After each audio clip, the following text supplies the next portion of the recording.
ಸುಧಾಮೂರ್ತಿ ಅವರ ಕತೆ ಶುರುವಾಗೋದು ಹಾವೇರಿ ಜಿಲ್ಲೆಯ ಶಿಗಾನ್ನಲ್ಲಿ.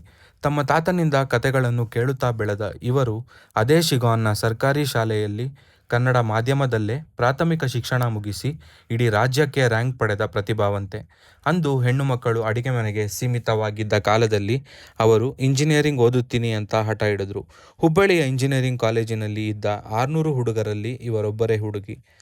ಪದವಿ ಮುಗಿದ ಮೇಲೆ ಟಾಟಾ ಕಂಪನಿಯ ಒಂದು ಜಾಹೀರಾತು ನೋಡ್ತಾರೆ. ಅದರಲ್ಲಿ ಮಹಿಳೆಯರು ಅರ್ಜಿ ಸಲ್ಲಿಸಬೇಡಿ ಎಂದಿತ್ತು. ಸಿಟ್ಟಿಗೆದ್ದ ಇವರು ನೇರವಾಗಿ JRD ಟಾಟಾ ಅವರಿಗೆ ಪೋಸ್ಟ್ ಕಾರ್ಡ್ ಬರೆದು ಪ್ರಶ್ನಿಸಿದರು. ಆ ಧೈರ್ಯದಿಂದಲೇ ಅವರು ಟಾಟಾ ಸಂಸ್ಥೆಯ ಮೊದಲ ಮಹಿಳಾ ಇಂಜಿನಿಯರ್ ಆದರು. ಮುಂದೆ ಇನ್ಫೋಸಿಸ್ ಕಟ್ಟಲು ಪತಿ ನಾರಾಯಣ ಮೂರ್ತಿ ಅವರಿಗೆ ತಮ್ಮ ಉಳಿತಾಯದ 10,000 ರೂಪಾಯಿ ನೀಡಿ ಪ್ರೋತ್ಸಾಹಿಸಿದರು.